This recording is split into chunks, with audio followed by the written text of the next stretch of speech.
it's me, Tim Burton, back at it again with a new episode of the Boy Time Podcast. And as always, I'm joined by Babby and Paul.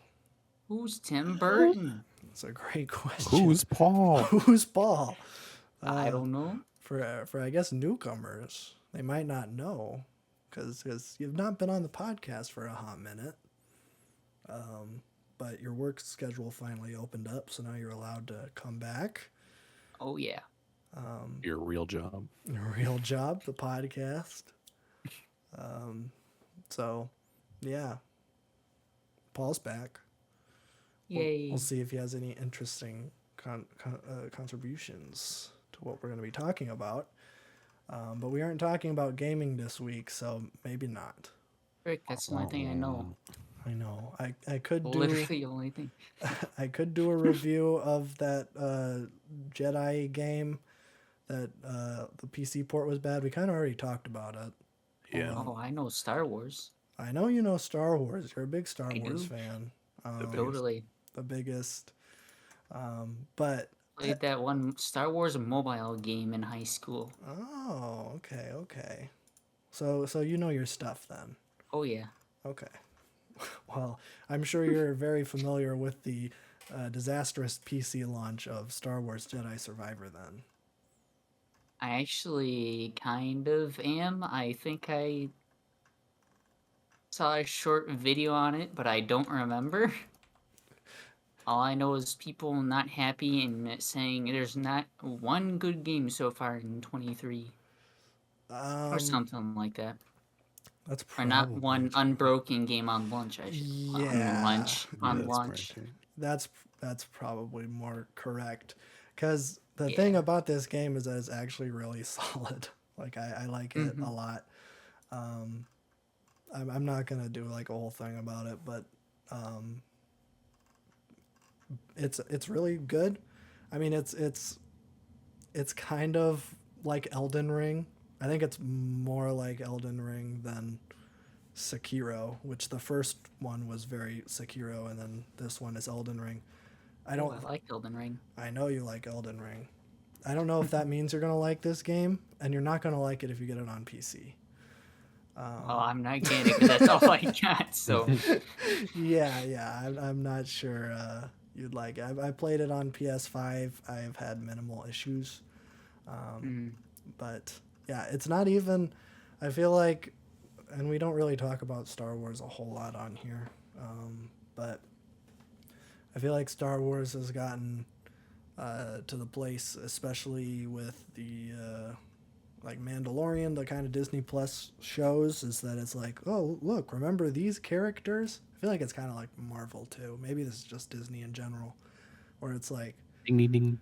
yeah, it's like, look, this character is here. Isn't that nice? Where it's like, this is the Mandalorian. cool. Here's Boba Fett and Luke Skywalker and Cobb Vanth.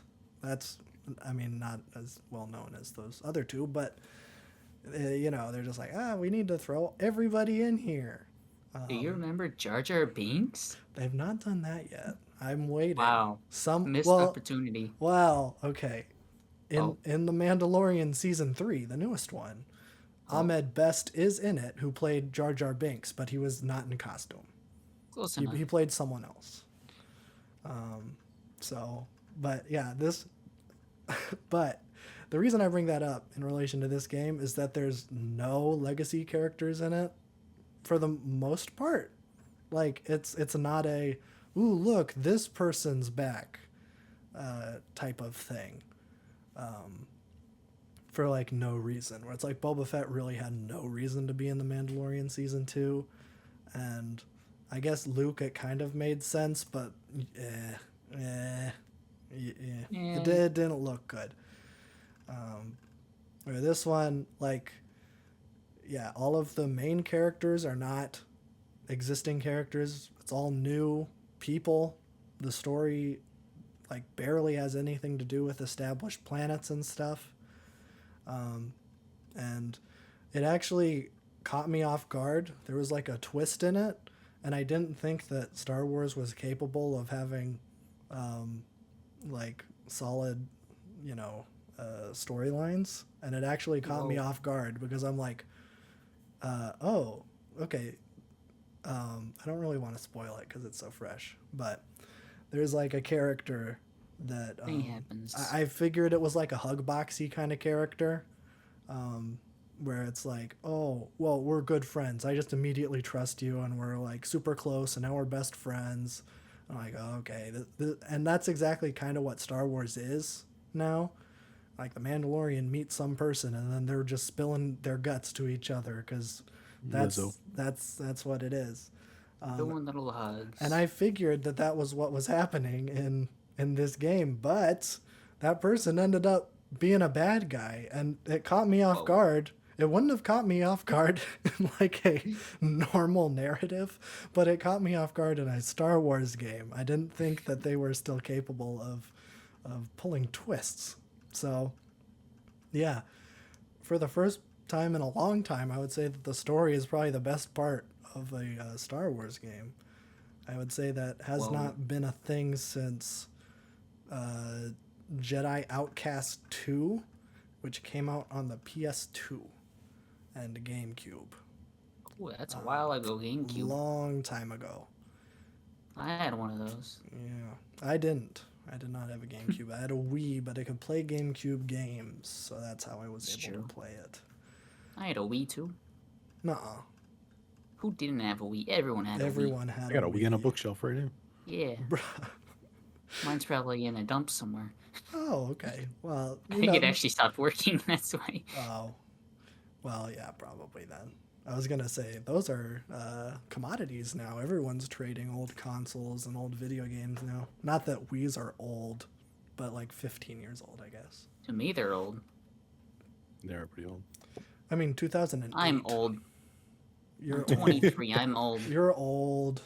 I'm pretty much dead at this point. Yeah. I'm a you got- grandpa now, Got 1 foot in a coffin. basically.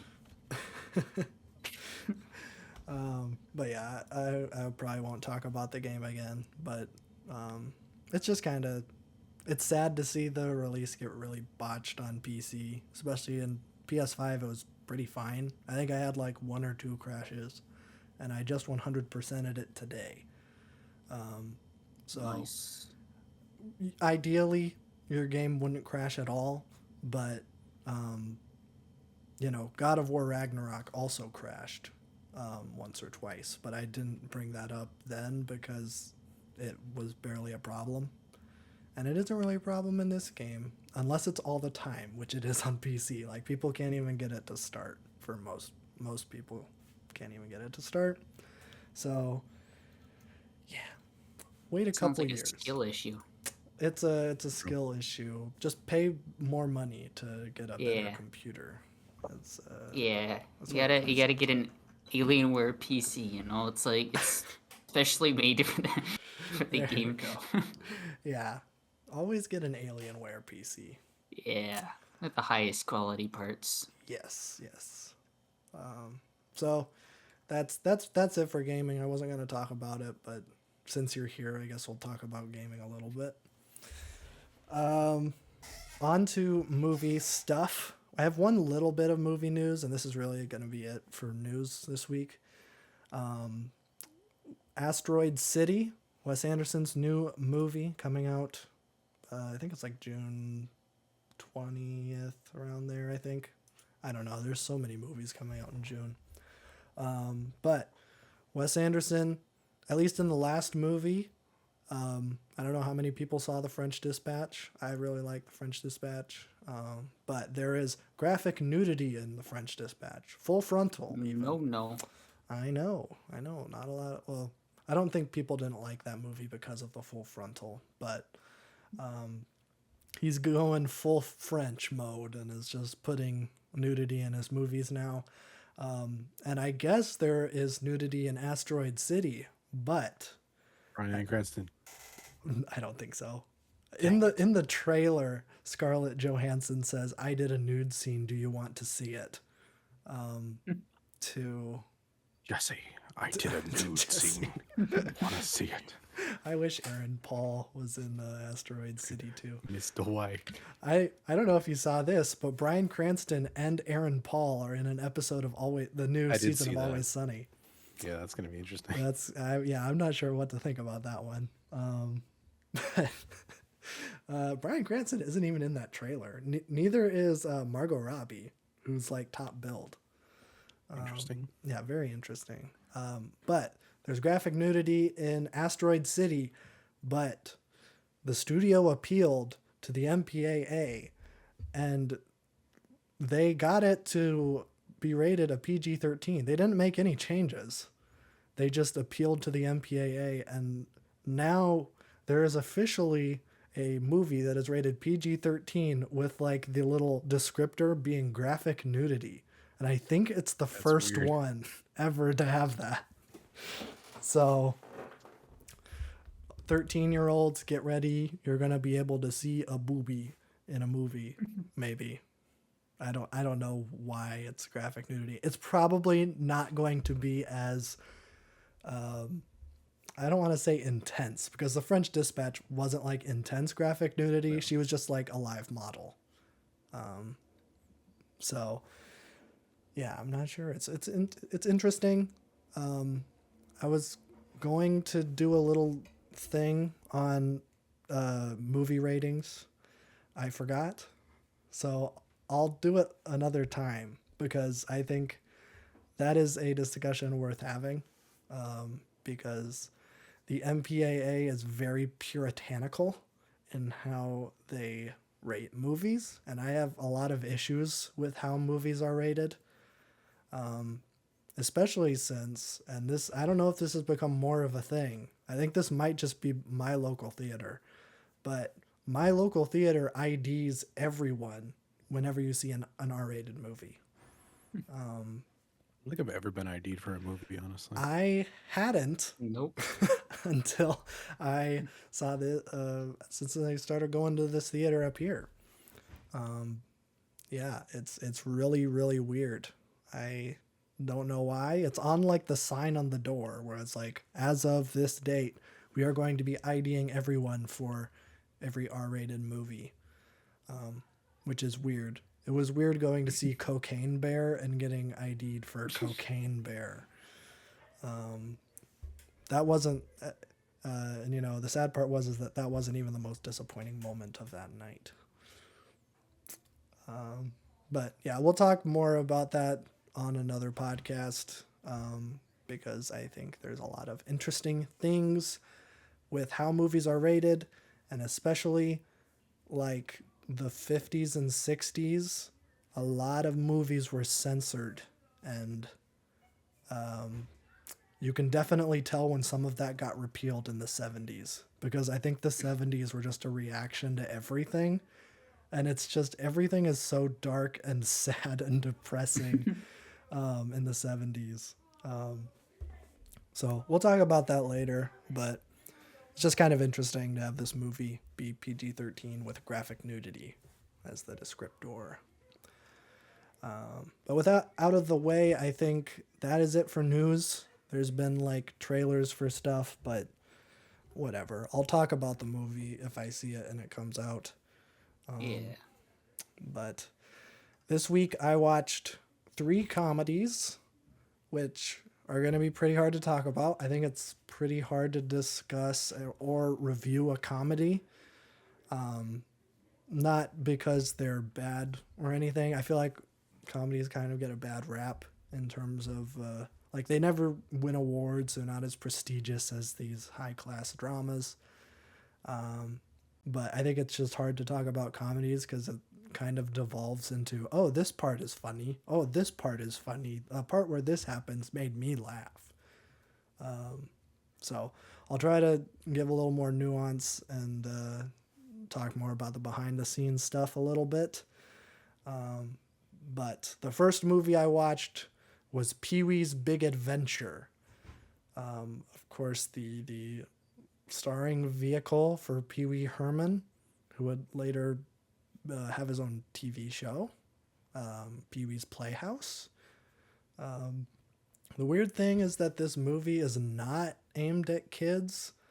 but the show very much is. So I'm not sure if it was a reaction to this movie, but I'll give a little deep dive on who's in the game. Directed by Tim Burton. It's actually his first theatrically released movie. Burton. Tim Burton, name drop. I know him. Yes, of course you know Tim Burton. I think we'll talk a little bit about Tim Burton when I talk about the movie. But yeah, this is his first movie.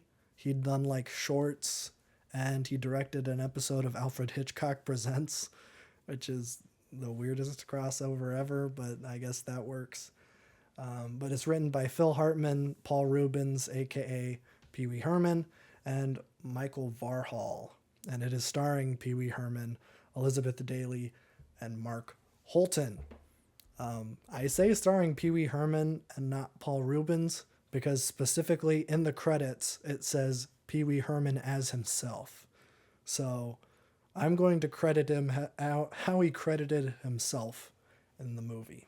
So let's talk a bit about Tim Burton. I would say Tim Burton had maybe one of the best runs of all time as a director in the mid to late 80s, ending in Ed Wood. From Pee-wee's Big Adventure to Ed Wood, you got Beetlejuice, Batman, Edward Scissorhands, Batman Returns, and Ed Wood. I would say all of those are really, really solid movies, even though I did not really resonate with Pee-wee's Big Adventure at all. It's definitely, it's like a prototype to what Beetlejuice would refine, that typical Tim Burton style where everything's kind of dark and weird and surreal, in a way that isn't like scary. I'm not sure how to describe Burton's stuff, but I mean, Tim Burton's super prolific.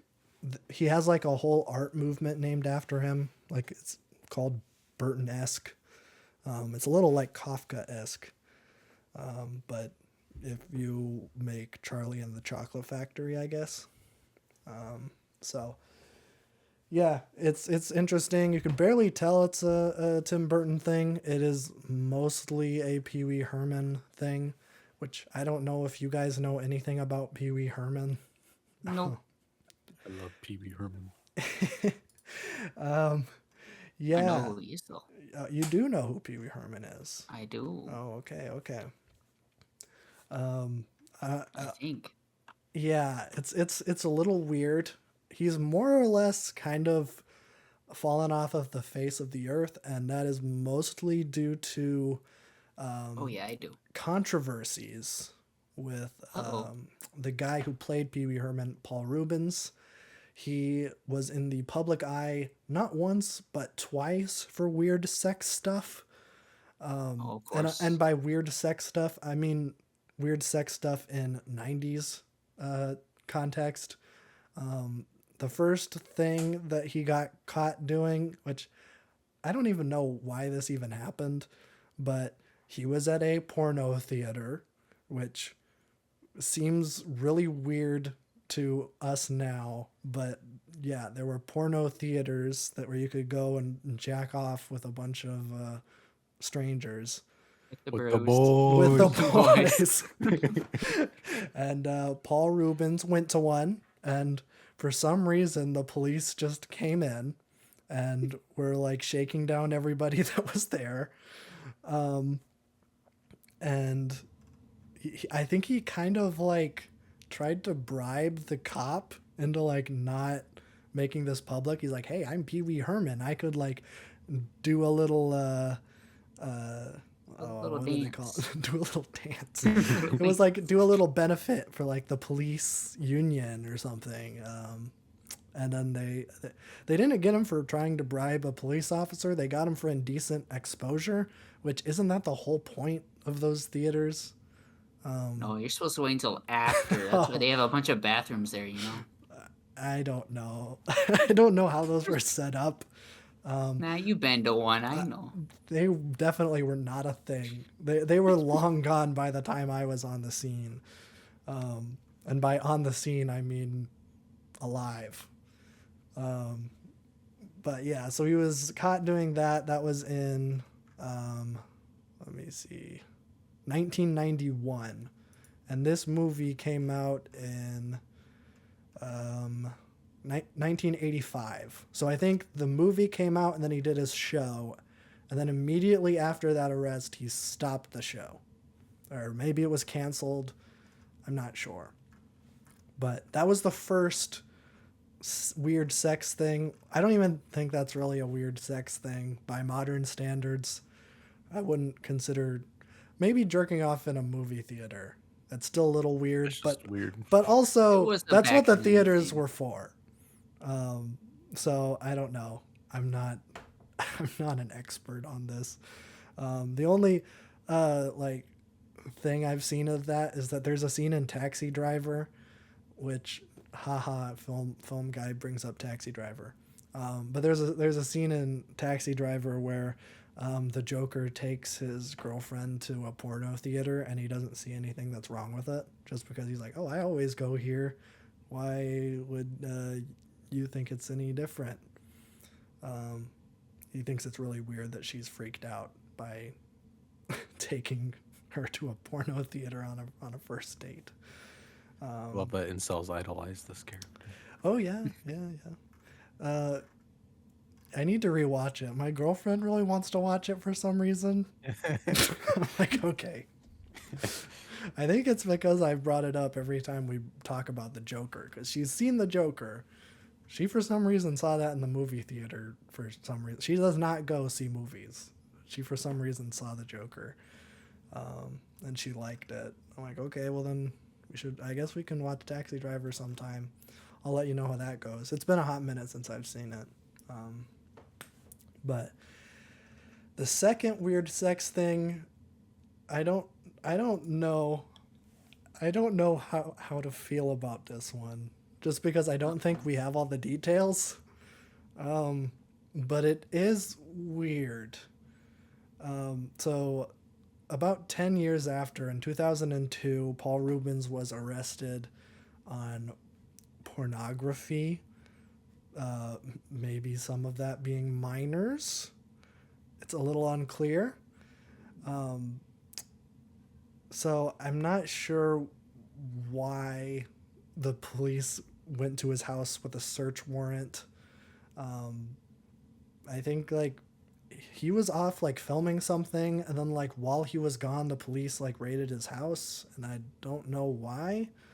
But in it, they found like a bunch of like erotica. Apparently, he was a collector of erotica. And there were like charges brought up against him like in the immediate aftermath of like possession of child pornography. But then those charges were eventually dropped once like the judge saw the images. And so I'm not sure why You may those. never know. Yeah, I don't think, well, obviously we have not seen the images. I don't think those should be public. But apparently like he had like a couple years after this, he like released a statement. He's like, yeah, I collect vintage erotica, mostly homosexual vintage erotica. And Oh no. which is a weird thing to be into, but also this guy was caught jerking off at a porno theater, so it's not totally out of the ordinary here. He's a connoisseur. He's a connoisseur. Yes. And apparently, in his own words, he had a collection of homosexual vintage erotica, such as photographic studies of teen nudes. I don't know what that Yikes. means. I don't know if he's talking 13 or 19. Those are vastly different, but they're both kind of weird for a 40-year-old to have. Yeah. So, They're yeah, just vintage, okay? they're vintage, and he's a They're vintage. collector, and Yeah. it's art, which I don't know. The only erotica I've seen is Blue is the Warmest Color, and I would barely class that as art. But also, I think the director of that was a pervert, so Or- not the best example. But it is a little weird because like Pee Wee Herman was huge in the early 90s, and then you had these two kind of things happen, and then believe it or not, there was a sequel made to this movie like 5 years ago. It's called, what is it, where is it, I'm trying to find it here on Paul Rubin's IMDb. Pee-wee's Big Holiday. Well, I guess it was in 2016, which is not quite 5 years ago. But they made another Pee-wee movie in 2016, not Tim Burton. And, you know, I don't know how old Paul Rubens is at that point. He was born in 1952, so in 2016 he would have been, you know, around his 60s. It's a little weird for Pee Wee Herman to be in his 60s. Just looking at like stills from the sequel, it's a little weird. But I guess it was kind of weird when a 40-year-old was doing it too. But he doesn't look 40. But I guess we can kind of talk about the movie now a little bit. So the movie is Pee Wee Herman's launching vehicle. He was a stage show thing that Paul Rubens had done. Paul Rubens being an alum of the Groundlings, which is a very prestigious like improv / comedy school out in LA. And I think he did this at the Groundlings there, made it into a movie. It's about Pee Wee Herman. He lives in this wacky little dream house full of Rube Goldberg machines. Kind of like, for some reason I wanted to say Garfield, but there's no way that Garfield in that movie had a bunch of Rube Goldberg machines. I don't know. I can see that like there's so many intros of people having Rube Goldberg machines, but I can't think of any names. But he loves his bike above everything else in the whole wide world. He loves his bike. It's pretty sick. It's like got red and white. It's got fins. It has like a Sonichu medallion on the handlebars for some reason. It's supposed to be like a lion, but it looks just like the Sonichu medallion. Perfect. So it's pretty awesome. And the bike gets stolen. Dun, dun, dun. Oh, And so, I think I've seen this. yeah. Probably have. I think I saw it as a kid, but I Yeah, did I not probably remember did. a single thing going into it. Yeah, his bike gets stolen, and then he goes to a psychic, and because the psychic is a phony, and all psychics are inherently fake. I just want to make that a official stance of the Boy Time podcast. it is you. I said that to my girlfriend, who's super into like spiritual stuff, and she was not very happy at that comment. But it was a joke. You're a joker. I'm a little joker. Call me taxi driver. Because she's a phony, there's like a sign behind or like out the window of her psychic shop that says it's like Big Alan Moe's like mechanics shop, and she's like, oh, your bike is at the Alamo. You're gonna have to go to Texas to find it. So it's a road trip movie where Pee Wee has to go to Texas to find his bike. And I guess spoilers, it's not there. What? I mean, Where is it? hard to say. Shenanigans ensue. Shenanigans ensue. It's a road trip movie, and it's really weird. It's more surreal than I was expecting. I knew it was a Tim Burton movie, but like it's like weird. They're like mixing like 7 different mediums here. There's like claymation and stop motion, and then like traditional 2D animation. You got like prosthetics and animatronics, and it's got like every single filmmaking thing in it. It's a ride. But I would say that the character of Pee Wee Herman I did not find very palatable. I thought he was pretty annoying. I mean, I can only listen to someone going like, I remember, like for so long. Maybe have him be like a supporting character, come in every once in a while, but he does not really work as a main character in a movie. I would say some of the best stuff happens when he's in Texas because it's most of the stuff he's in Texas is just making fun of people from Texas, which is hilarious. Like there's a scene where I think he gets hit by a car when he's in Texas, and like a bunch of people in like cowboy hats all like get around him. They're like, "Do you remember your name?" He's like, "No, I don't remember my name." "Do you remember where you are?" He's like, "No, I don't." "Do you remember what you were doing before this?" And he's like, I remember the Alamo." And then like a bunch of like they all start shooting their guns in the air and celebrating, getting all really hyped. I thought that was one of the best parts of the movie. But yeah, it's the only thing I wrote in my notes were Texas joke and then surrealist hellscape what. So I feel like that kind of What? yeah, that is just surrealist hellscape what. That was all I wrote. So yeah, I don't know. I gave it 2.5 out of 5.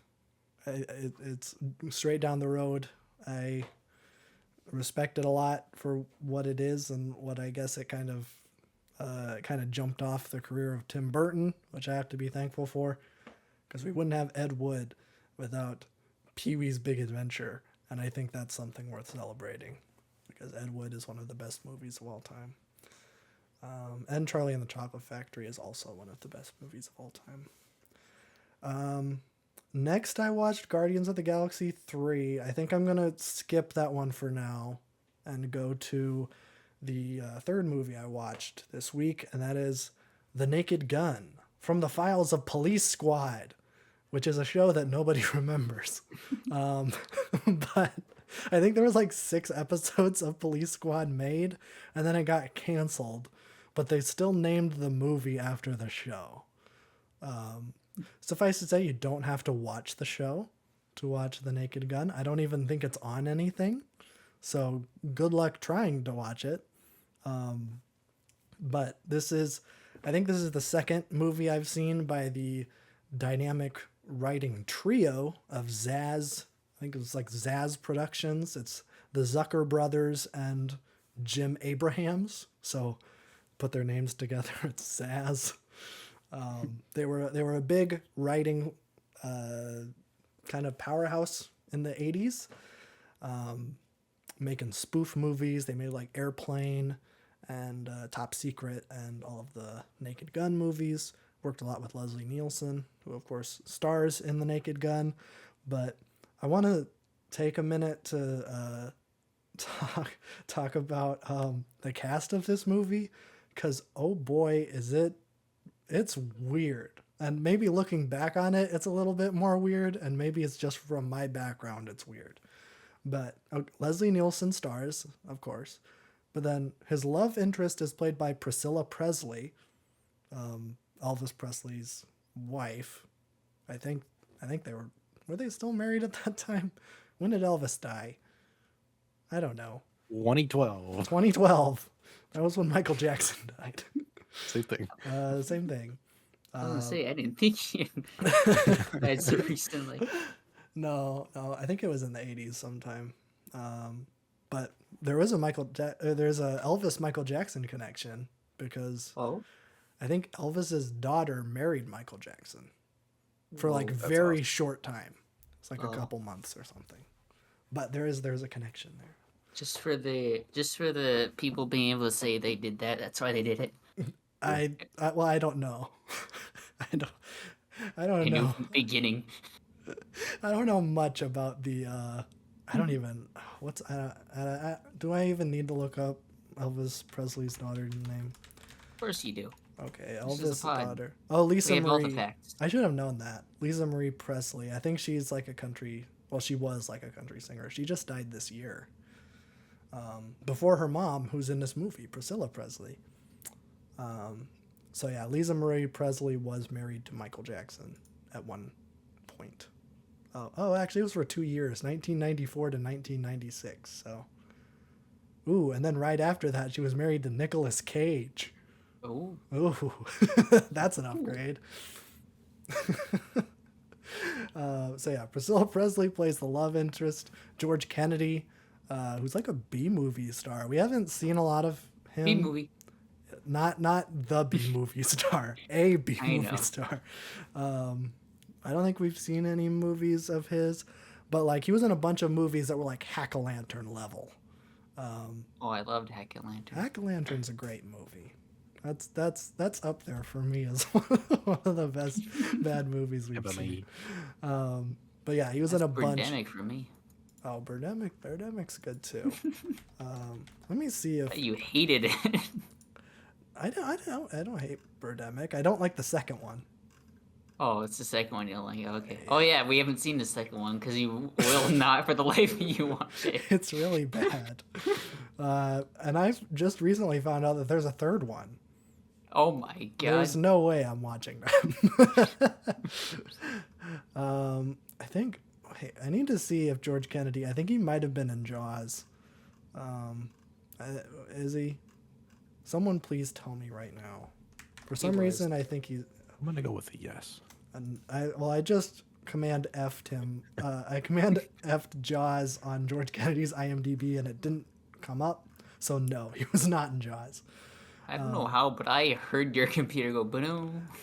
Because my sounds are very loud, and I apologize. okay. I don't know if those get picked up on the podcast. They probably do. So sorry. I heard about that one, but Well, I don't knows? usually make system noises. boom. But George Kennedy plays, I guess, the police chief, which is funny. Nancy Marchand, who is Tony's mom in The Sopranos. Hey. She plays the mayor of L.A. Oh my god. Ricardo Montalban plays the bad guy, and he's the grandpa from Spy Kids 3. The whole time I'm like, I know that guy. Why do I know that guy? He's in something. And then Why do I know you? I remember him jumping around on the moon in his robot suit. Of course. I always knew it was him. It was always, I should have known. It was always. And then the kicker. Well, actually, I don't know if this person was a kicker. You might know. He might have been a quarterback. But it also stars rising movie star O.J. Simpson. Yes. Oh, I think I know him. Do you now? Yeah, he's a little known actor. I think he started his acting career. I think there's a running joke in all of the Naked Gun movies that this guy gets like shot up, but then he like he comes back with just like a couple bandages on his head and he's fine, which is kind of funny. The entire time O.J. Simpson is on screen in this movie, he is getting assaulted, which That's awesome. it's pretty awesome. So yeah, it's got an all-star cast, I suppose. But yeah, and the plot is kind of crazy.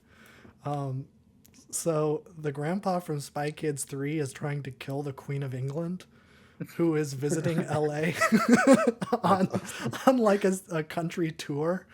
The Queen of England is coming. And he has like a device that can turn anybody into an assassin. As long as they're wearing like a watch or something. This is just Zoolander. I feel like this has been ripped off like a bunch. And maybe this even was ripping off something. I don't know.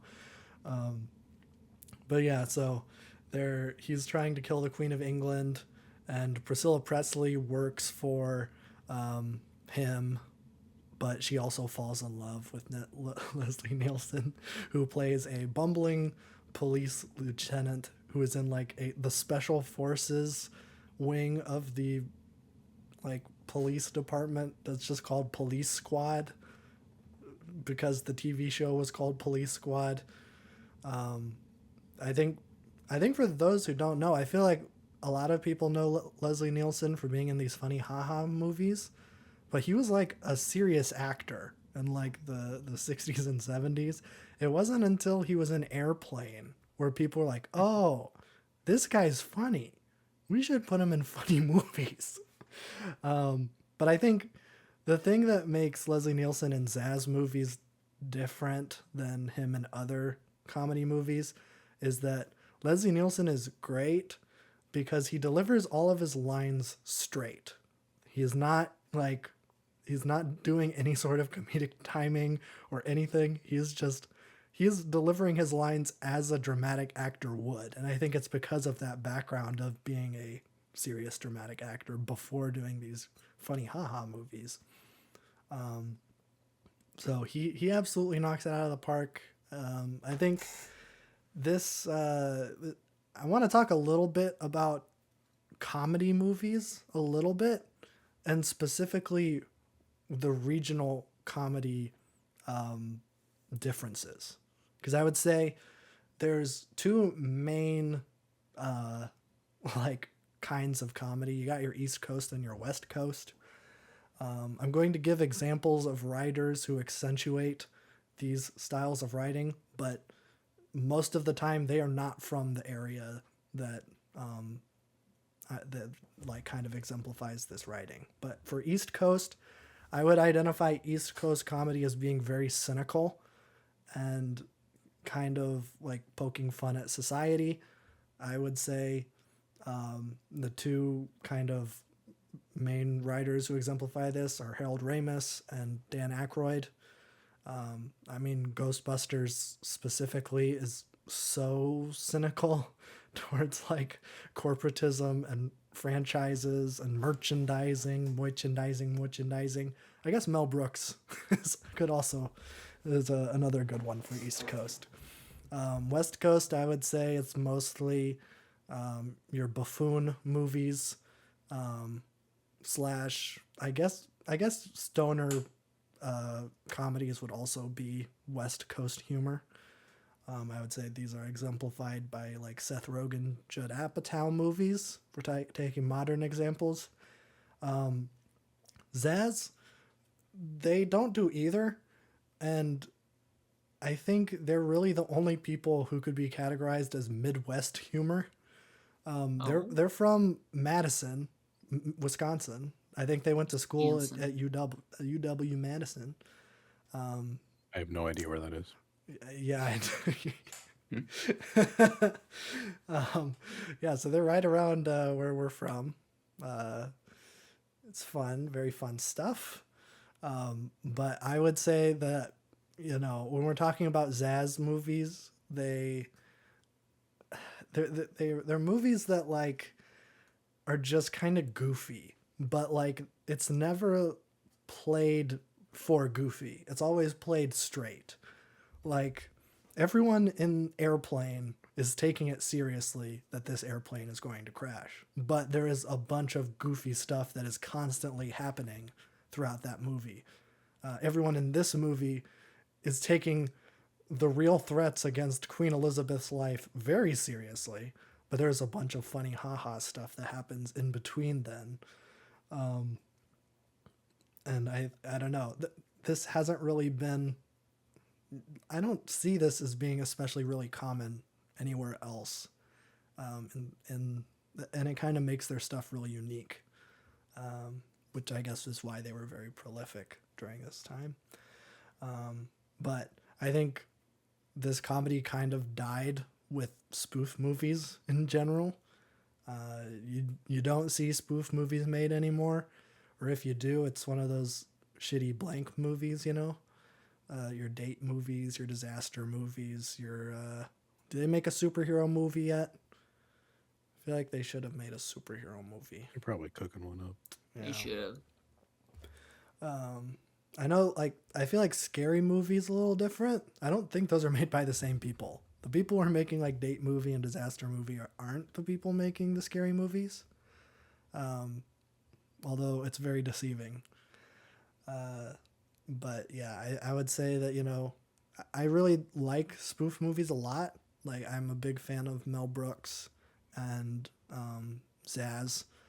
I think the spoof movies of the 70s, 80s, and I guess early 90s are pretty solid, but then they kind of turned into reference factory kind of, especially like those date movie. I don't know if either of you have either seen clips of it or seen those movies, but they are awful. No.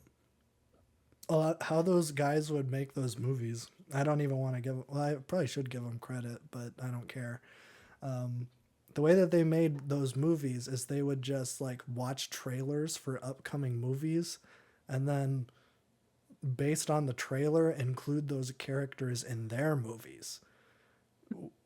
And it's not good. It's just like, oh, Kung Fu Panda is in this movie. Oh, Iron Man is in this movie. And it's just like, just So funny. bad. It's really bad. And then I think a lot of the humor in that comes from like gross out, potty humor stuff, which is some of my least favorite things in the whole wide world. There's a scene in Bridesmaids that is probably the least funny thing I've ever seen in my whole life, where everyone is just like, they all get food poisoning at the same time, I think, and they have to like fight over sinks and toilets, and I think it's supposed to be funny, but it was maybe one of the worst sequences of film I've ever seen. And I had seen Guardians of the Galaxy 3. Whoa. Yeah, I just kind of wanted to take a swing, even though I'm going to have the opposite opinion. I guess that's as good a segue as ever to transition into the last movie, Guardians of the Galaxy Volume 3, written and directed by the one and only James Gunn. I'm going to predict that this is going to be the last good James Gunn movie for a hot minute, seeing as that he's the DC man now, and it sounds like he's making a Superman movie, which is not what he should be doing. But of course, Guardians of the Galaxy Volume 3 stars everybody's favorite actor, Chris Pratt. Of course, Mario is in this movie. Unfortunately, Charlie Day is not in this.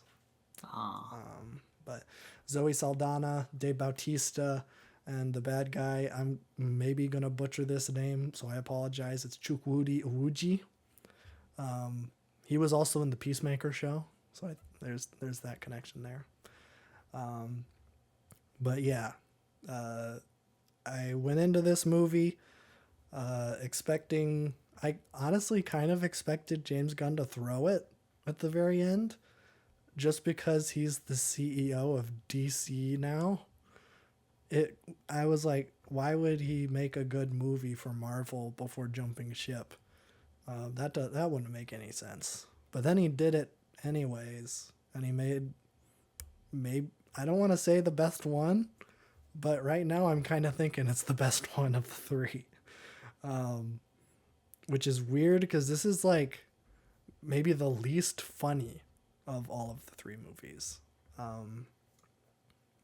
In a way that like is still kind of funny, and I think that's kind of James Gunn's style, is he makes these, I guess it's kind of similar to what Zaz is doing, what I was just talking about, where it's like there's these kind of goofy characters, but the joke is never that the characters are goofy. The joke is like, everything is played straight, which I really like. I really like that about his stuff. Like the Suicide Squad. The joke isn't that the joke isn't that Polka Dot Man is Polka Dot Man. Ha ha, that's funny. Isn't it funny that we have a guy named Polka Dot Man? Like, I feel like that's kind of the humor of like the Marvel, like recent Marvel movies, where it's like, oh, we're in this ridiculous situation. Your name is Dr. Otto Octavius? Oh, come on. What's your real name? It's like, that's not funny. You got to embrace it. Embrace the weirdness. You're making a comic book movie. Stop taking Call that yourself. Funko Pop humor. That's a great term for it. I really like that. Yeah. So James Gunn usually does not do your Funko Pop humor, which makes his Marvel movies really stand out. There's so much heart in those Guardians movies. In a way, I think I mean their characters were really good in especially Infinity War. I think like Drax was kind of made that movie, or at least had the humor of that movie. But Guardians 2, very emotional, got some good stuff in there. Guardians 1 is probably one of the best origin stories for any superhero, I would say. And this one is very much I think a lot of these characters are done. Like I think Dave Bautista's kind of said that he's done playing Drax. And I think Zoe Saldana also said that she is done playing Gamora. Chris Pratt will take a paycheck.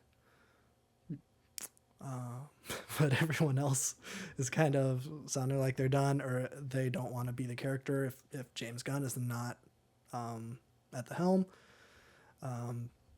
And yeah, so I do kind of want to talk about this as an end to a trilogy because the trilogy part of it got messed up by the last two Avengers movies.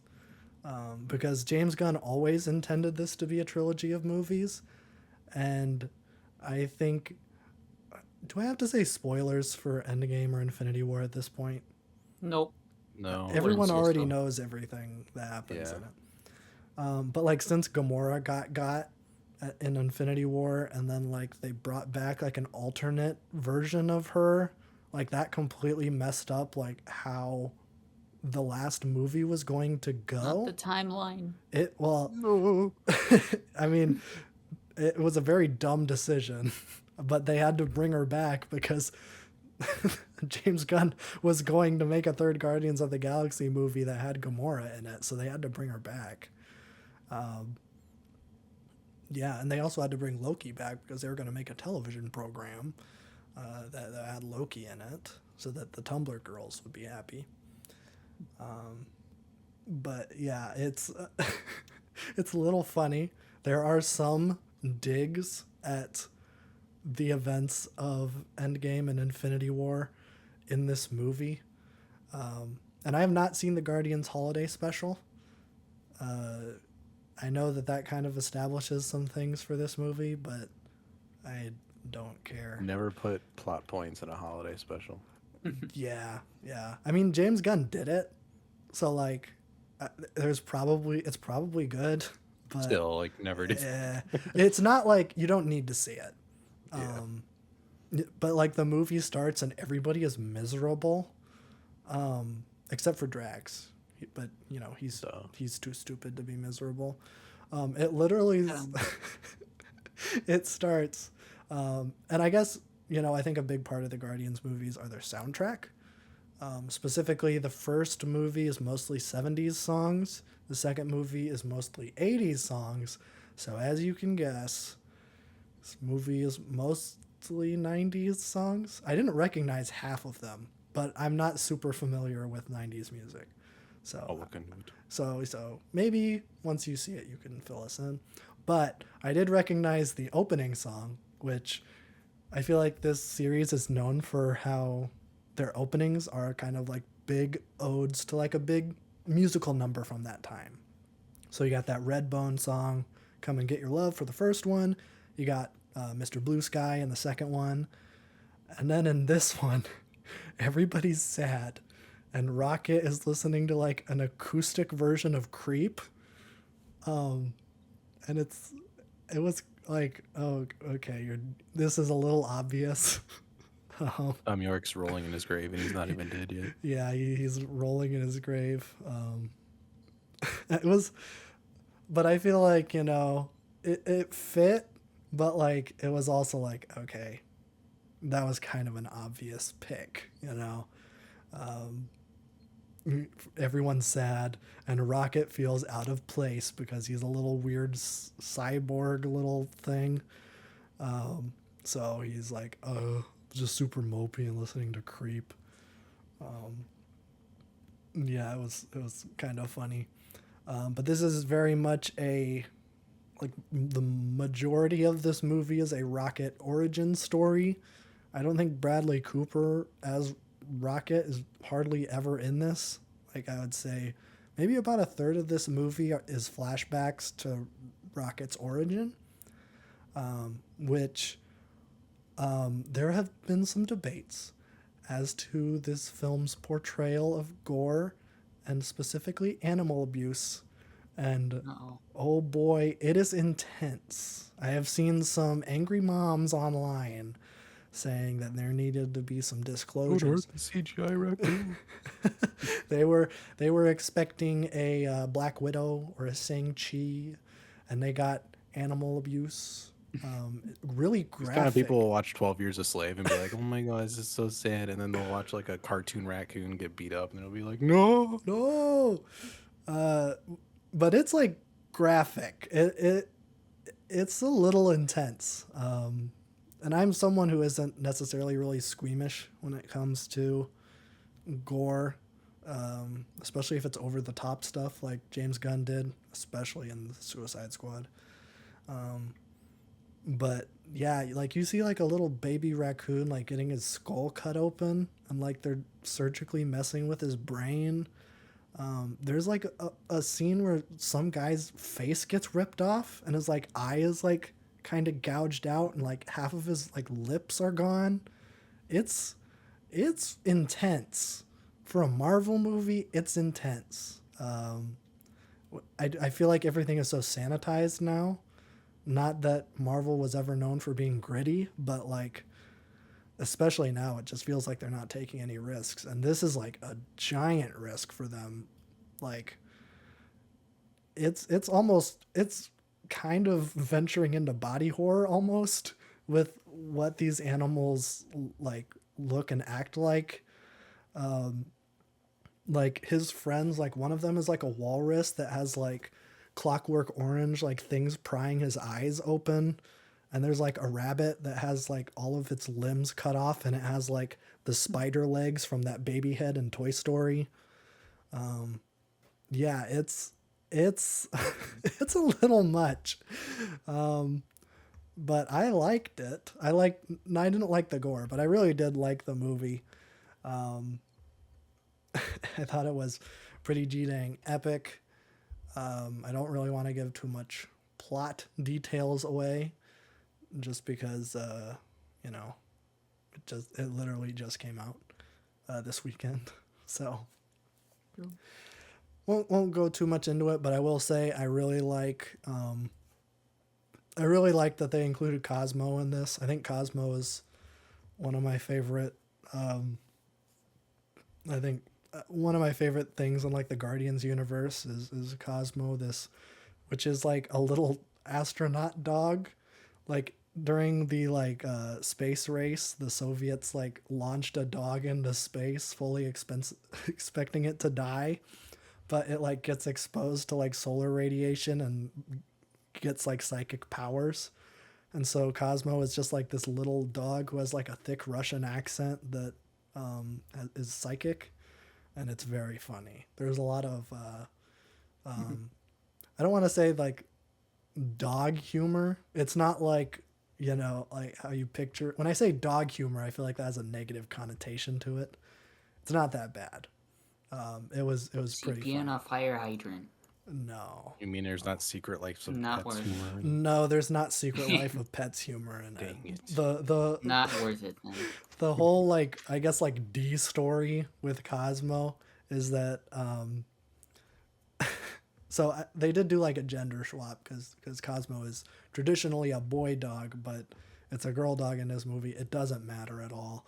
But like the guy who at the end of like Guardians 2 like gets the whistle arrow thing, he calls Cosmo a bad dog, and she like holds a grudge against him throughout the entire movie and like demands him to take it back, and it's just this little running gag they have going throughout, and it's pretty fun. It's not like, you know, super cutesy, but it is kind of funny to hear like, yes, you must take that back, because it is very over the top, and I think she's played by the chick who played Borat's daughter in the second Borat movie. So very fitting casting, I would say. But I thought I'm going to talk very briefly about just the last sequence of the movie, not the ending of the movie, but it's funny because one of the main characters flips up the iPad and moves it to like the 2000s, where it's like, now we're going to listen to some 2000s music as if there's going to be a fourth one of these. And then the movie literally ends with a 2000s dance number ending, like Scooby-Doo. I guess a throwback to James Gunn's early career and a Scooby-Doo and Scooby-Doo 2 Monsters Unleashed or whatever that one's called. Anger. Yeah, I don't remember those movies at all. They're so good. The one thing I remember from Scooby-Doo 2 is that Velma and Seth Green go on a date together. Yeah. And she wears like a motorcycle outfit or something, Yeah, she wears like a tight latex suit. which somehow got into a kids movie. Yeah, I hope that one day in my lifetime, the R-rated cut of this Scooby-Doo I need movie that. gets released. James Gunn has said it's out there. I need it to be released. Warner Brothers, release the Gunn cut, if you dare. If you dare. You know, you guys made It'll be their Velma. last dying breath as their company when there's nothing. You know, I think they owe us Scooby-Doo fans for Velma. True. So, although I wouldn't consider myself a Scooby-Doo fan, but like, I'd consider myself a Scooby-Doo. I enjoy Scooby-Doo, but like, I'm not like a diehard fan that's seen all 44 movies or whatever. God, no. Cyber Have you Chase is seen all the pretty good. movies with John Cena in them? Yes, there is a movie with John Cena. Which, speaking of, one of the previews I saw was for Fast 10 and it had John Cena in it. Let's go. Was he in Fast 9? I don't know why I'm watched Fast asking 9. you. No, he was in Hobbs and Shaw. I think. I don't know. I'm not super interested in Fast 10, even though I've seen all of the Fast and Furious movies You at gotta this finish point. it out. Well, I'm going to see it in theaters, of course. I have to see the spectacle on the big screen. But I'm not interested in it because it doesn't look like The Rock's in it. And The Rock is really the only part of the movies I like. I don't care about Vin Diesel at all. I actually don't like Vin Diesel's character in those movies at all. And the last two movies have really hammed up the family thing. And it's so corny, I kind of hate it. I know it's funny online. I love those family memes where people make fun of the Fast and Furious movies for it, but the movies are so bad. All I ask is for some really solid action. There was some really good action in the Furious 7 or whatever that one was called. Or maybe it was the 8th one. I don't remember. But I just remember there was a great prison fight scene with The Rock, and he was like smashing concrete walls with his fist. Just like over the top stuff like that's awesome. But the movies always lean into like car action, which I get it, but it's not interesting. They're rolling a giant bomb through a big city again. That was in the trailer. And I'm like, bro, you did this in the Brazil one, you cowards. Reusing concepts in the 10th Fast and Furious movie. I can't believe this. So, Maybe. I think I gave Guardians of the Galaxy 4 out of 5. I gave The Naked Gun 3 out of 5. Those are my ratings. I would say all of them are worth seeing. If you know, Nice. if you're gonna see Pee-wee's Adventure, just watch it for the Tim Burton aspect. If you're a fan of Tim Burton's, I feel like this is required viewing just to see where all that came from. But I don't know. It's really weird. So just go into it not expecting like a fun kids road trip movie. It's surreal and has like one of the scariest nightmare things I've ever seen in my whole life. And I've seen Hereditary.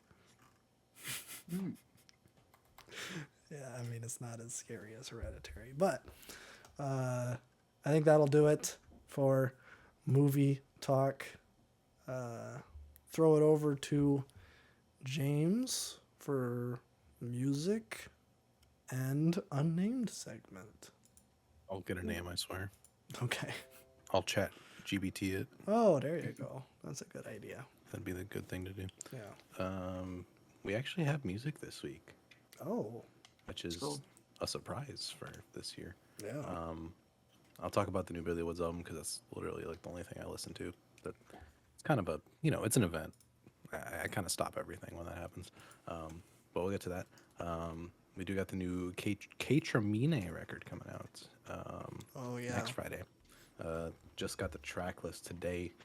We got features from Freddie Gibbs, Big Sean, and Snoop Dogg. So Oh, I'm so okay. excited for this. This is gonna be so good. So that's coming. I mean, probably the album of the summer. I don't. The vibes on this are gonna be immaculate. So I hope definitely so. be giving that one a listen. Might even do a reaction. We'll see how we're feeling. King Gizzard's coming back. I saw we that don't- album cover. Yeah, we don't have a release date yet, but the album cover looks pretty sick. Let me pull up the name for this. Hold on. I thought Ice Death was hard. It still is hard in a lot of ways, but this album is Petrodraconic Apocalypse, or Dawn of Eternal Night, an annihilation of planet Earth and the beginning of merciless damnation. Is this a Kubrick Nice. title? What's going on here? I don't know. Why have two titles? They posted some images on Instagram of them wearing like Jedi robes with big crosses on them. So I think this is gonna be a metal album, and I that think would it's be gonna my be guess. like a power metal album. Oh, okay. That would be my guess. They did share a snippet a while ago, and it sounded incredibly heavy. So I'm so down for this. I mean, I was waiting for another Giz metal album. So they were also playing around with some techno stuff. So I'm wondering if this is gonna be like a futuristic, like apocalyptic metal record. That would be fun. Yeah, I don't know. That album cover is so edgy. Yeah, it's still got a quirk to it though. That he's big chilling on that cover. Oh, he is, yeah. But then isn't there like a big factory or something? Yeah, it's like there's a factory burning in the background, and like the sky's like burning, and it's like a Dragon Force cover if it was good, basically. Oh, harsh words. I don't think that's a hot take. But do Dragon Force's albums not have good covers? I mean, they're what you'd expect. It's speed, fire, Oh, yeah. cool stuff. Yeah. Actually, they're yeah. pretty bad. now that Guy I look hates at 'em. cool stuff. I was kind of over exaggerating, but once I'm looking at them now, and it's worse than I thought. Well, I kind of like Sonic Firestorm. That's a good one. That one's kind of cool. Yeah. The rest of these Human are Rampage weird. is a classic. The other ones are really bad. This is like Yeah. I could do a whole segment on like how bad some metal albums are. This is like early Disturbed stuff. Yeah. There's that one like Iron Maiden record that has like the worst cover I've ever seen on it. Is it as bad as the what's that Limp It's the Bizkit worst one? cover ever. Probably. Look up the Brown Dance of Death Starburst. cover. Dance of Death. Okay, they have too many records. It's hideous. Oh, this one. Yeah. Yeah, that one's bad. So, all I have to say, I like the King Gizzard cover, and I'm excited for this album. Okay, I good. think the pre-order is coming out this Friday, so we might have a single coming soon after that. I would imagine they usually don't take a long time between announcing things and releasing things. No. So definitely looking forward to that. There was an album that popped up on my feed that I had no idea was happening. There's a Sufjan album coming out May 19th. What? Don't get your hopes up. It's just gonna be another ambient record. It looks like. Oh. Frig. It's got the same kind of color scheme and everything, and it's called Reflections, so I'm guessing this is just a continuation on his ambient series. But that does mean he's back working again, so we might get an album next year, I'm guessing. I thought he was taking a break. I thought he was too. I don't know. Making ambient music is probably still a break from actually writing and stuff. Yeah, it The only doesn't thing that take popped out any- with this is the last song on the album, which is called "And I Shall Come to You Like a Stormtrooper in Drag, Serving Imperial Realness." Okay, So that's okay. That might be one of the best Sufjan titles ever. yeah, Okay. it's like you take a song from Illinois and then Peggyify it. That's that's exactly what it is. So I will be listening to that song. That's I for will sure. too. I will listen to that song. Yeah, I will fully support this. of course. I think that's it with new news in terms of music. Denzel Curry did release a live album this week.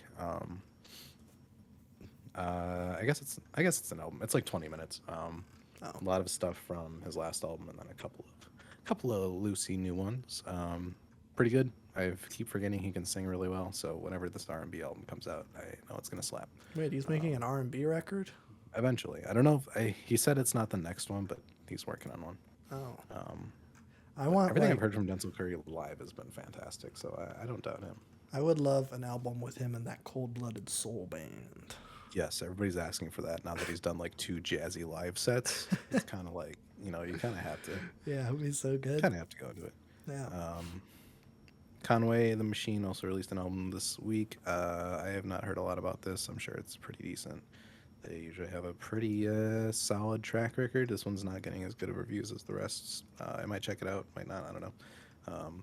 Griselda's cool, but like it is so much of the same thing. Where eventually you kind of get your fix. Yeah. So yeah, in terms of that, that was new stuff. But the Billy Woods and Kenny Segal album Maps came out this week. I think this is his third album in less than a year. Oh, Ethiops was April 8th. So, and 3 albums in about a year, which is kind of crazy considering they're all absolutely insane. I believe Pitchfork gave this an 8.9, which is their highest album this Oh. year, and I think this is the highest Pitchfork rap album since Damn. Yeah, I was gonna say, I'm like, I didn't think Pitchfork. Pitchfork's not very good. No. There's not a lot to read into there. It's just like, it's cool when they do finally get something right. It's few and far between. Yeah, yeah. But yeah, it was just kind of crazy where it's like, oh, best album of the year on Pitchfork. But this thing is absolutely crazy. 17 songs, which is a lot more than we got on the other 2 last year. This feels like a continuation of Hiding Places in the way that like this is going to be his most popular album, I think. People who know Billy Woods and aren't like super into him probably know Hiding Places and maybe One Arm and Hammer record. But something about these 2 together like brings a lot of publicity to it, and with good reason. This is like maybe the easiest listening Billy Woods album ever. The beats are fantastic. There's a lot of guitar, a lot of more lo-fi elements going on. Kenny Segal is a master when it comes to like different types of drum patterns. It kind of starts with super analog, like drum machine, straight to mic kind of drums, and then eventually evolves into live ones, super heavy, punchy. He goes all over the place with them. Yeah, and unlike last year, both Woods albums last year were like Ethiops was Ethiopian jazz mixed with like really strange, off kilter, not a lot of drums in these beats, and then Church was just kind of like this fever dream of a mixed match of like heavy drums and again weird instruments, like beats that you would not rap on if you were like the average rapper. But we're kind of back here with like a little bit more traditional drum patterns. It's still kind of experimental hip hop, whatever you want to classify that as. But the beats sound absolutely fantastic. Like I will take an instrumental of this record any day. It has those light kind of string melancholic moments, but it also has hard hitting, deep, bone cold kind of like Ethiops kind of style loops as well. It's a great variety. Again, the wordplay is next level. I don't think anybody touches him. It's kind of not a debate at this point. He's kind of entering an MF Doom level, like of consistent discography of like classics, and at the same time, like at the top of his lyrical game. I think in 10 years he's definitely gonna be looked upon like an MF Doom. So, giving him his flowers while he's actively making music in the middle of like a probably historic run is kind of crazy. The quality he's put out on the past since 2020 alone has been absolutely insane. But getting into it, like, oh, there's so many things with this album. Um, it's mostly about travel, but like it's not like a Tyler the Creator, like Call Me If You Get Lost travel. Um, it's not all glitz and glams and boats and Rolls Royces and private jets. It's like layover flights, hotels, paying $300 for an Uber and sleeping overnight in it. Hmm. Um, it's like the highs and lows of just kind of traveling. Of course, you're doing a tour, but like it's not the, popping bottles like Yeah. it's not, it's like Tyler will talk about, not Tyler, but like people like Action Bronson and people like that like do this kind of glamorous hip hop Yeah. where it's like they're talking about all this like super expensive cool food that they're getting in different places, Hmm. and Billy Woods is like, I'm sitting in a hotel room eating like pho. That's it. The delivery fees are like way too high. Like, what's going on with this? It's really cool. But he does it in the way that Billy Woods can only do, where it's like super well written to the point where the imagery is so vivid you don't need music videos for any of these things. Um, Features are fantastic throughout. You got Shrapnel on Babylon by Bus. I saw Shrapnel open for Billy Woods when I went to his free show last year, um, which I feel like that experience helps this record connect with me a lot more because what he's writing about is actually what happens. Like, there's a song about him not going to sound check and just showing up like 30 minutes before his set. That's true. We went to his concert. We saw him get out of his van as we were parking, and we walked in behind him. No Oh. sound check, no nothing. He just showed up like we did. Oh. Um, it was really cool. But yeah, it really did envision that, and there's just like lines about him like walking through a Costco in the Midwest, um, getting weed in all the different states and like how different it is, and like trying hard to like get some quality stuff, and he gets all the stuff from a dispensary, and then it's just garbage. Just really cool, super chill. You can not listen to the lyrics, you can listen to the lyrics. Either way, this album is an absolute vibe. um, I think there's multiple verses on here where he kind of does maybe his some of his best verses. I feel like I say that with every new Billy Woods album, but like he has not dropped in quality. His quality's kind of gone up actually. His hook game on this record is very very good. Um, I feel like usually he kind of struggled with that, where it's either just very repetitive, loud, in your face kind of choruses. But this one, he's kind of doing some wordplay in them. It's got a groove to it. I think kind of Seagal kind of takes that out of him, and it ends up really well. But he's got, laid back verses. He's got verses where it's like, whoa. I think the third verse in Babylon by Bus is the one that everybody's just like, oh my god. Sometimes he can just come out swinging. The first two lines in his third verse were, caught him lacking on 9/11. I lied down like VI Lenin. I'm like, where did that come from? That whole verse is like absolutely flawless. Even like just one line, he says, "I take care of these words Munchausen by proxy." Munchausen is that psychological disorder that like gives like mothers sometimes like they'll put a fake illness on their child, and then like Mm. feel like they're like taking care of them even though they don't need to be. Um, Basically saying that like he takes care of his words and he makes them sick himself. It's just like stuff like that where it's like that's one line in this whole verse. Yeah, absolutely amazing. One of the weirder features I've ever seen on a Billy Woods record is having Danny Brown on a song, because those two are almost exact opposites.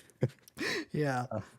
Woods has like this super low kind of, not monotone, but more laid back, very academic sounding flow, and then Danny Brown just comes in like screaming. It works really well. It's a weird kind of connection between the two, but that song is fantastic. It's just like Woods goes into this like super academic like verse where he's like double triple entendre, and Danny Brown just comes out in the middle of the verse like broke like the ice cream machine, just yelling it, and I'm like, great. This is perfect. But there's always dark humor in there too. Like, one of my favorite lines is like, um, he's talking about like apes stood and walked in the future, march of progress, and hunchbacked in the front of the computer, and then he goes, sooner or later it's gonna be two unrelated active shooters, same place, same time, great minds, Tesla and Edison. Where he's like, there's gonna be a mass shooting where two people are going to the same place at the same time. Mm. I'm like, man, you are insane. Yeah, it's so good. This album is incredible. Um, I'm still kind of digesting it as you kind of do with Billy Woods records. I feel like what happened with Church last year, I was like, this is cool. Not as good as Ethiops. And then like the week after, I'm like, this thing is so good. This is the only thing I've been listening to, so I'm definitely more accustomed to it as I usually would be talking about it like the first week it came out. But this is definitely, it's hard to rank his discography at this point because he is on an upward run that's like gonna have to take a couple years to settle before you can like kind of look back and see which ones are truly the best. Yeah. But with this one specifically, it's like he stepped out of that super historical, like bird's eye view and like micro view of neocolonialism on Ethiops and this weird kind of drugged out, hazy depths of his mind that like Church did with like religion and weed and all of these things mixing together. And he's like, here's my tour album. It's still incredibly dense, but there's a lot of more human elements in here. You really just kind of view him as a person going through everyday life, like most of everybody does, except he just happens to be on tour. Yeah. It's really cool. It adds a different element to him that we haven't really gotten since early stuff that he was doing in the early 2010s. But I mean, even just like the last verse on the record, it's like the most straightforward Billy Woods verse I've ever heard. Just talking about like his son playing in the gym and like seeing himself in him, and just doing this whole like, oh, because we didn't really know he had a kid until this point. He didn't really talk about it. Now he's like kind of like struggling with the point where it's like this kid's gonna turn into how I turned into. Like there's it's just a whole like it's an incredibly human moment at the very end of the record, which you do not usually get with a Woods record unless you really dig into the lyrics and you know kind of get that out of it. But absolutely amazing. Probably my album of the year so far. I don't know. I can't give an exact rating on it now, but I know that it's up there, up there. It's kind of a statement where like when one artist released an album and I kind of just drop all other music for about 2 weeks, definitely says something about the quality. And I think a lot of people are picking up on this more than they usually would with his albums. Easier to listen to. Beats are fantastic. You don't need to pay super close attention. Things will fly over your head, but you'll kind of like get them as you keep listening. I keep doing that still. I've listened to all these songs like 5 times and there's still lines sticking out that I'm like, how did I miss that? But absolutely fantastic. Definitely check it out. I think it's only like 40 minutes, 45 minutes. He does a lot of like less than 2 minute songs or less than 3 minute songs. But they do work in his advantage because if anybody's gonna like have a verse that's like dense enough to fill a minute and a half track without it feeling like an interlude, it's gonna be Billy Woods. So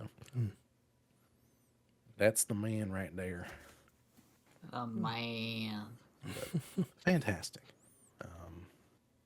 Yeah, that's it for music. I think. I'll be talking about Kaytranada and Emine probably in 2 weeks. I don't think there's anything coming out next week that I'm looking at. But we'll see. I'm not too sure. Unless we talk about a new King Gizzard single or something. Yes, which with our timing, that's what will happen. So Yes. we'll see. Yeah. Epic. Epic stuff. Yes. Let me close my one tab and open up my other tab. Open another tab, why don't you? I got notes now. Love Okay, tabs. back to unnamed segment. I'll come up with a name. I feel like I had one and then I immediately lost it before I wrote one down. Oh, frick. But last week we went over the history of May Day. That was a more historical, like I had to take notes. I had to make sure my timeline was mostly correct. So that was a little bit tighter than I was planning to be with this segment, but I felt like that was a good intro where I don't really need to like be on the spot as much. I was kind of just going through the motions with that one. This week's gonna be a little bit different. It's gonna be loose. I don't have any notes written down, so we'll see how it goes. But it's just gonna be kind of like a little Q&A, mostly like just very basic stuff that people either get wrong or are just super common questions or phrases that you'll hear regarding socialism in general. So I have 5 questions. They'll probably overlap each other a little bit, and we'll see how long that goes. If it goes super quick, maybe we can throw in 1 or 2 more. but we'll see how that goes. Mm-hmm. I'm gonna try not to use a lot of jargon because that can be scary and off-putting to a lot of people.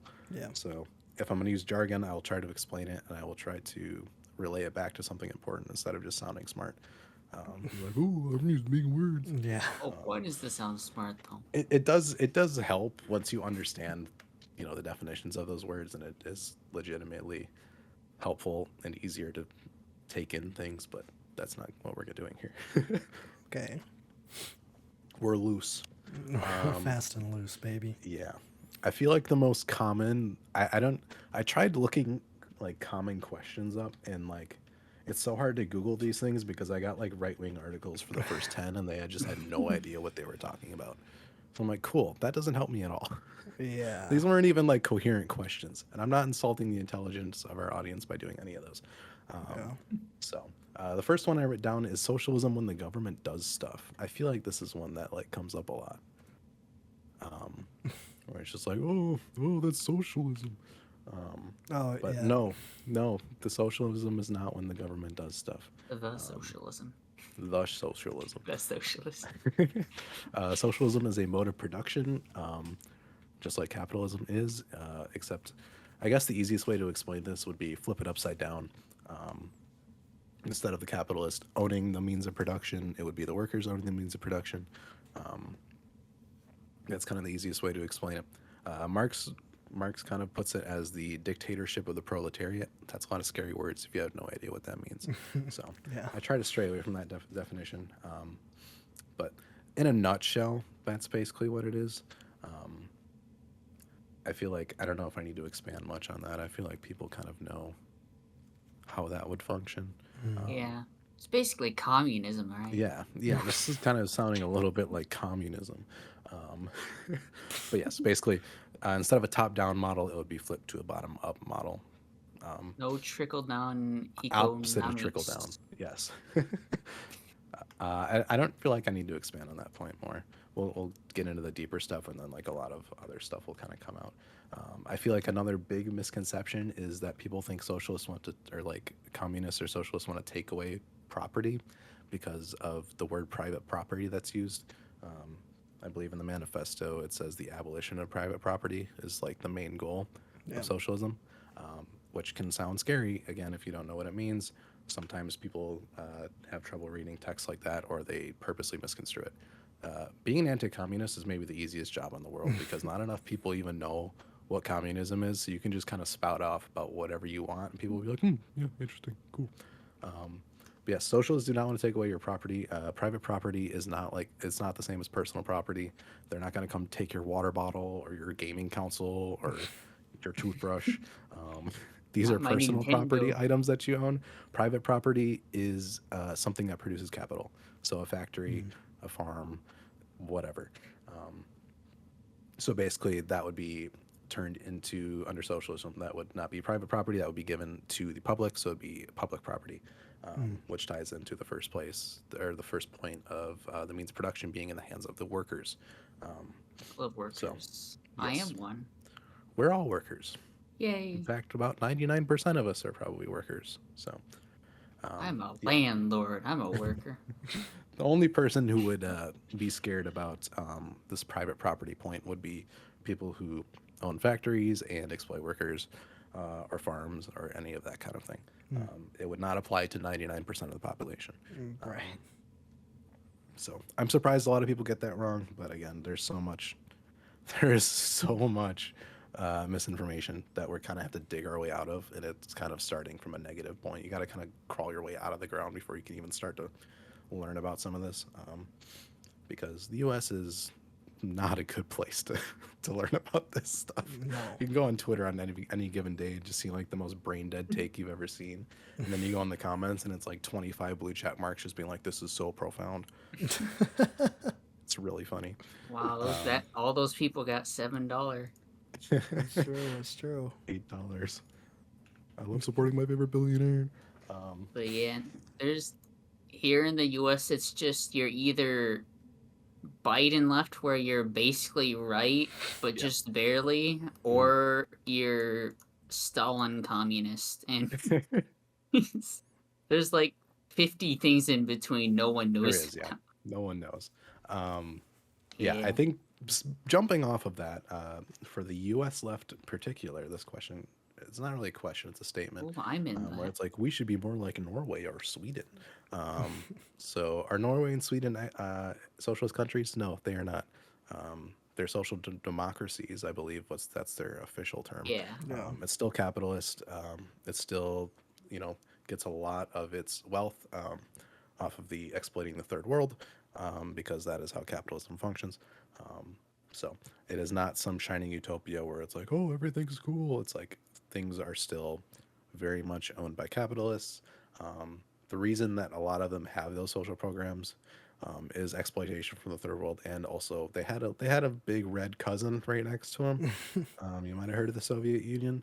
When the Yeah. revolutions kind of popped off and it succeeded and the USSR was formed, that was kind of a big sparking point around the world. So these countries kind of got scared and governments gave them concessions. Yeah. So that's a big reason why those kind of countries are the way they are. They also remained neutral in World War II.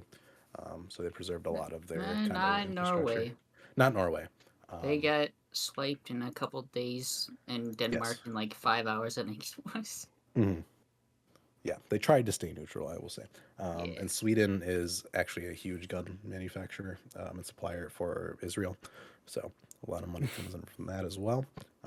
So not really innocent countries as everybody kind of portrays them to be. Sure, their standard of living is a lot higher. I will give them that, Yeah. but it is not the end goal for socialists to be just more like Norway or Sweden. These things are still happening, and you kind of have to. Socialists would be kind of disingenuous if they did not call that out, because the exploitation of the third world is something that happens between all these countries. So It would yeah, be better they to are live in Norway or Sweden than here, though. absolutely sure. yes. Yeah. But this isn't really one I had written down, but just as a kind of a side note, these are reforms given as concessions to the working class, just so they lose revolutionary potential. You're actually seeing a lot of these things kind of rolled back in these Nordic countries. I think Sweden in the past couple of years have kind of tried to privatize more things, kind of close some more things off. So concessions can always be taken away. Right. And it is very slowly happening to those countries. Mhm. It will always happen. There's a whole bunch of read Lenin. That's my. I'll give book recommendations, but read Lenin is always my go-to when it comes to stuff like that because it is too complicated. I will do an episode on that where I'll try to break it down in simple terms, which might be very difficult. I need to wait for a week where I don't have a lot going on to write that Yeah. because it gets very complex and overbearing. Anytime there's numbers and stuff involved in anything, I Numbers. lose it. So, Yeah.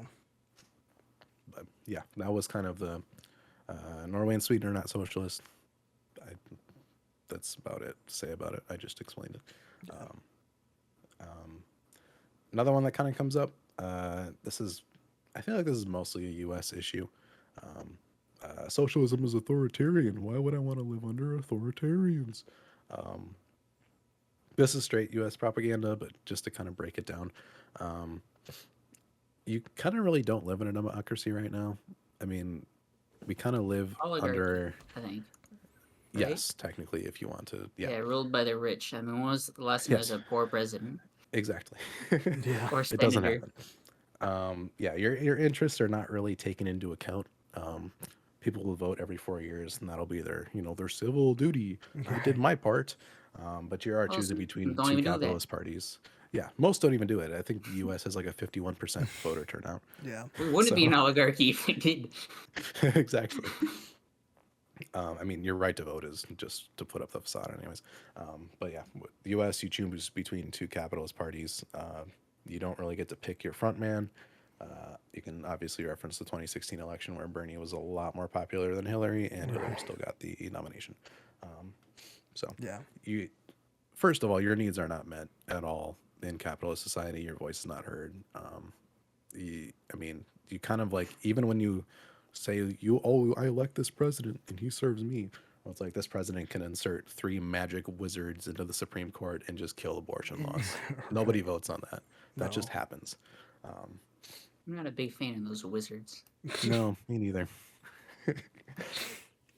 But yeah, so first of all, you do not live in a democracy at all at this point. Um, to the authoritarian point, I mean, it's still kind of a tired point. If you look at Cuba, Cuba is very democratic. They just held an election a couple of weeks ago, I believe. It works very differently, and I believe Cuba is kind of a setup similar to the USSR at a smaller scale, where it is kind of worker co-ops and unions. They form boards. You get to vote on resolutions through those boards, and then those representatives go to a higher thing, and it's kind of like a that's kind of how it goes up, up until like the highest seat or whatever. Um, so it's very different than just like, oh, I'm a normal voter and I get to just go to the ballot and pick between option A or B. Um, and a lot of the times in those worker unions and co-ops, that's where you're employed. You get a say in that. So a lot more democratic sounding to me than what we currently have. But of course, people will say that like socialism is anti-free speech. I will actually say, yeah, uh, I don't support free speech technically. I don't think fascists should have the right to vote or be held in public office or have newspapers or anything like that. Um, so if you want to say it's authoritarian in that way, sure, go ahead. But I'm going to strongly question your beliefs if you have an They issue do with it in that. Germany. Yeah. Yeah. Well, they're still like a far right party, but they Oh yeah. even their far right party is like they know to be careful, but they still hold the views, but they be careful. Mhm. Unlike here. Yeah, Germany, you kind of have to because there's kind of like a spotlight on you. It's like, Oh yeah. oh Right. god, oh jeez, Don't do it again. don't do it again, please. Also, I'm not gonna Um, lie. I thought Raul Castro had still been. I know they were a democracy. I thought they were just still communist Raul Castro in charge until just now. no, Who knew? I don't think Raul's in charge anymore. I forgot the guy's No, name that's in charge now. 2018 he was voted out. Yeah, so he But was voted out. See, yeah, that's a Castro they voted out too. I mean it's still the Communist Party. Oh yeah, no, it is a one party communist party, but Yeah. the Communist Party is a workers' party, and you vote through your work union, Hmm. which gives you more options than you would in a two capitalist state party. We essentially live in a one party system now. It's just split up into two capitalist parties. They all serve the same interests, anyways. So Yeah. Oh yeah. it's kind of a facade in the way that they word it. Hmm. These are very basic terms. I could go into like deeper with reading and stuff, but that would get kind of boring. I don't want to like hammer on these points. Hmm. But as long as they like open up like a way of thinking that's a little bit different, that's kind of my main goal here. I'm not trying to sway anybody. It's kind of just like a here's some things to think about if you want to learn more. Here's some good resources. Yeah. Instead of just be like, this is the way you should think. Literally 1984. Last one I had written down is something that you hear a lot from libs. I think probably pretty much everywhere. Socialism sounds great in practice, but never works in execution. Um, I don't know why this point is so popular again. It's just like these are. I feel like I've heard these things debunked so much times where it doesn't have any weight with me at this point. But I think it is still something that's pretty common. Obviously, Um, like liberalism in general doesn't really look at like class conflict throughout history. So if you look at the state of Cuba before the revolution and the state of it after, if you say it never works in execution, I don't know what to tell you. Cuba was kind of a U.S. puppet state for a while. They had a U.S.-backed dictator under Batista, where there was kind of not technically slave labor, since slave labor was banned in Cuba a little bit earlier than this, but incredibly low wage labor in plantations. Workers would commonly lose arms and legs. Hospitals would not be nearby. Furthest hospital would be the big city, and you'd have to like go in these really strange routes because if you walked through farmland, the plantation owners would just shoot you. After the revolution, relatable. yeah, exactly. After the revolution, literacy rates went up to about like 97% or so. Obviously, the workers got public land. And nowadays, Cuba is like one of the strongest leaders in healthcare, despite being sanctioned by the U.S., so they can't really get any trade in and out. I know they were one of the first to develop the vaccine, but they couldn't really like spread it worldwide I because was gonna say, limited did they resources. develop their own COVID vaccine? Yeah, I think they have like a lung cancer treatment now too. What? some kind of cancer. They're like kind of leading in that field. Hmm. That's just one example. I feel like referencing Cuba for people that aren't too familiar with socialist countries is pretty easy. It's a small island. It's close to the U.S. People can kind of understand the layout a little bit easier. Yeah. Plus, I mean, everybody knows how hard the USA kind of cracks down on Central and South America Mm-hmm. through like the, I want to say like 64 attempted coups within like 50 years after World War II. Most of any country ever. Almost, maybe. Yeah. Some successful, some not. I think they tried to assassinate Castro like over 60 times. We tried. They tried.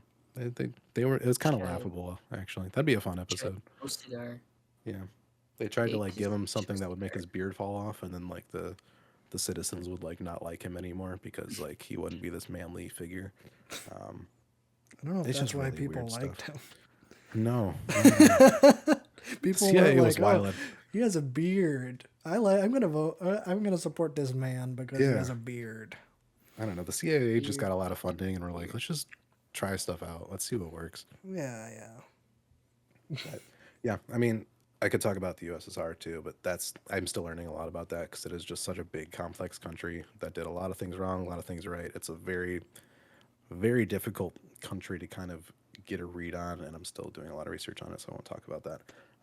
Yeah. Same with something like China. China is like a very specific example, but even in Vietnam, you look at Vietnam. Under French colonial rule until they kicked the French out. And then the Americans were like, nah, we're back. We're coming in. We need you still.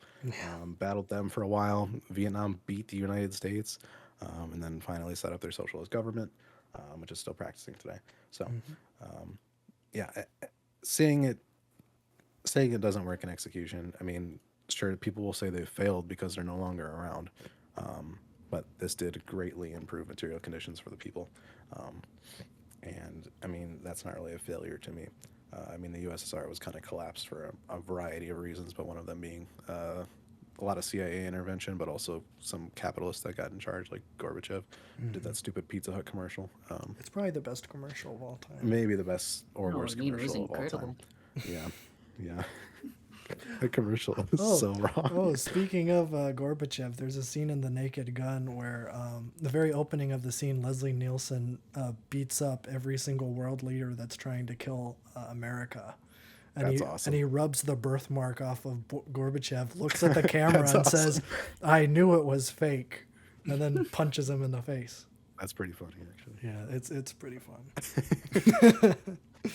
But that's all I had. That's all the questions I had written down. I don't know if anybody else has any questions. Well, I mean, I think you got the big ones. No, I mean, I don't think I have any questions. Paul, do you have any questions? Nope. I'm pretty sure I'm further left than a socialist, so I already know everything. I am too. I'm trying to dumb it down. I don't want to say I'm a Marxist-Leninist on a podcast because then I'm gonna be like, "Oh my god, thank you."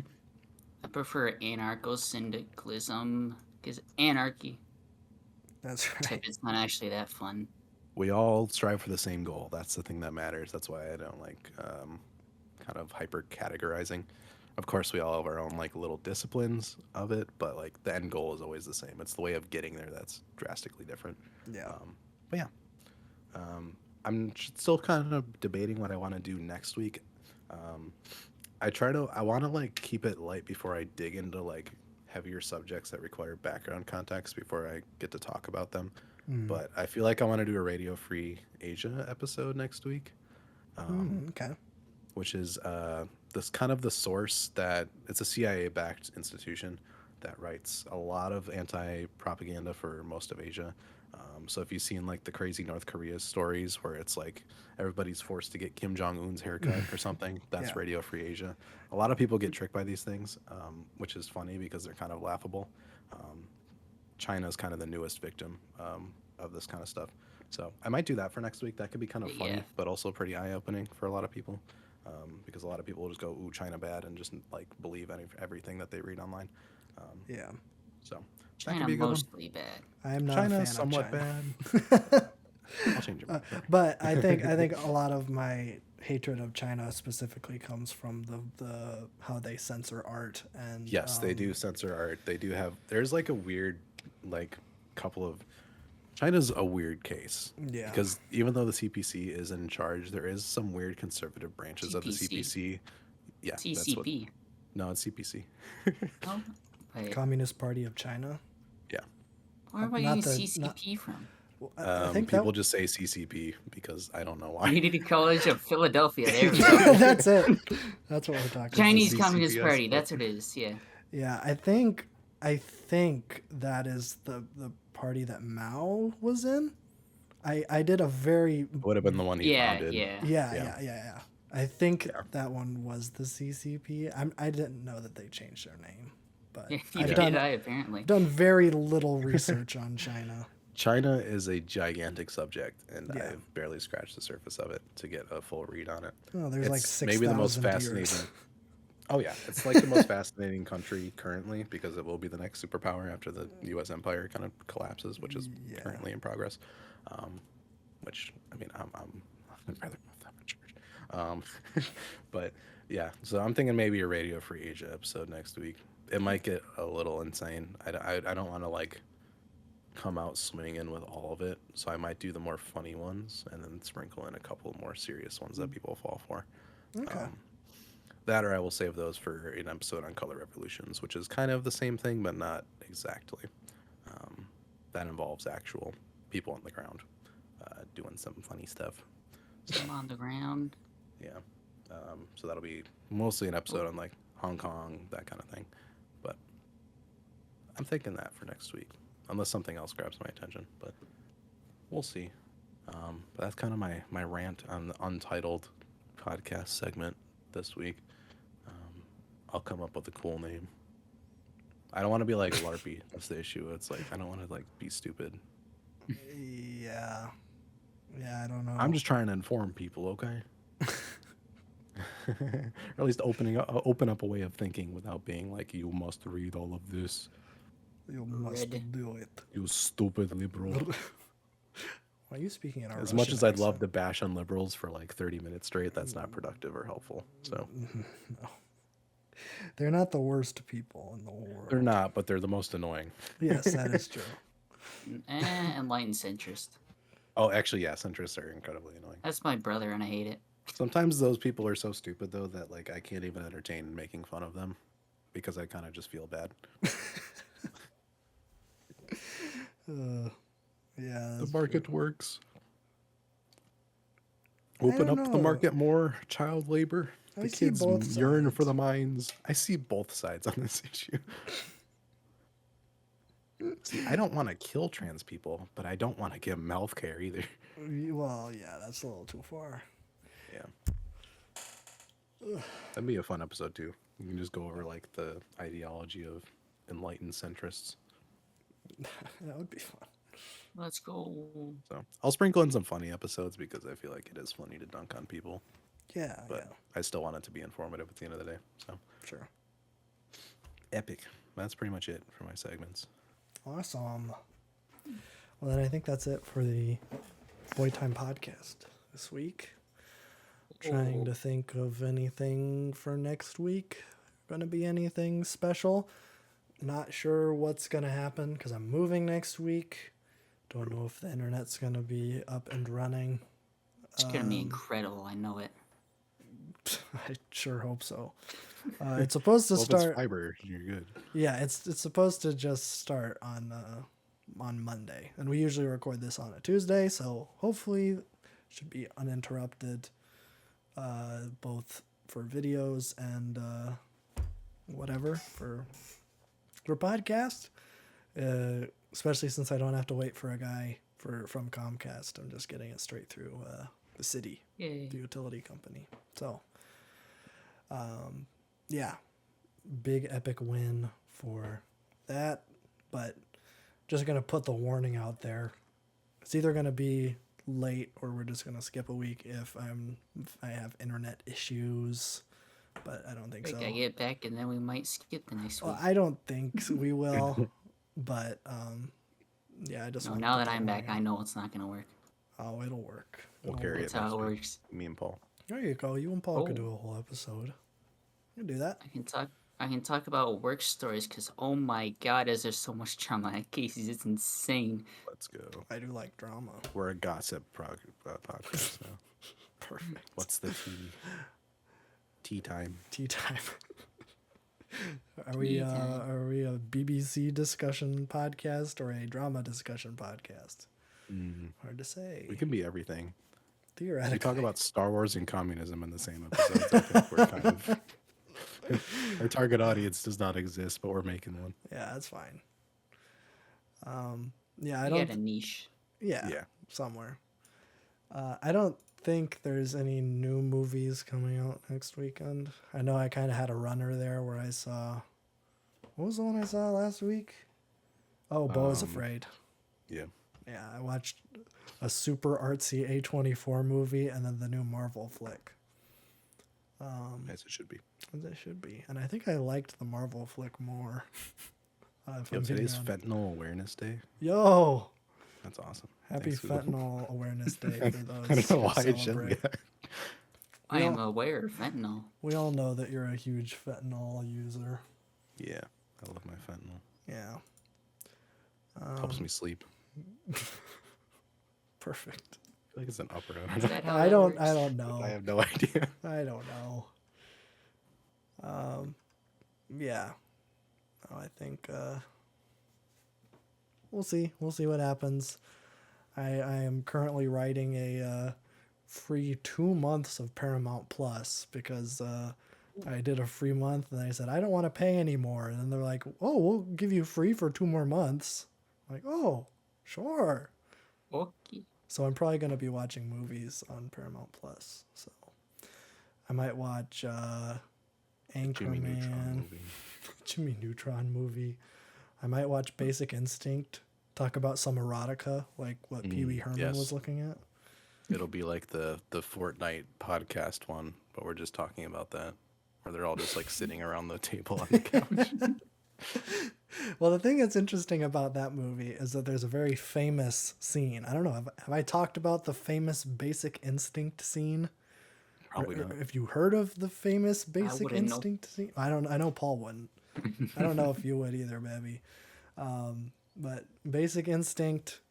Well, I guess this will be a nice little button. We'll talk about a pussy flashing scene. Whoa. Yeah. So Sharon Stone is being interrogated. I think it's like a psychological weird sex movie. But she's being interrogated by the police and she's wearing like a dress and she isn't wearing any underwear. And she's like sitting cross-legged and then she like, opens her legs a little bit and then crosses the other leg. It's like the most famous shot from that movie. But it's funny. It's funny because that movie is directed by Paul Verhoeven, who did like RoboCop and Total Recall. And Sharon Stone is in Total Recall, and she refused to do any nudity in that movie. And then a couple years later, she was in another Paul Verhoeven movie where she shows her pussy. I don't know. It's just kind of funny. Called Evolution. It's called Evolution. I've been informed from an outside source that fentanyl is an opioid. Oh, okay. Well, happy fentanyl day then.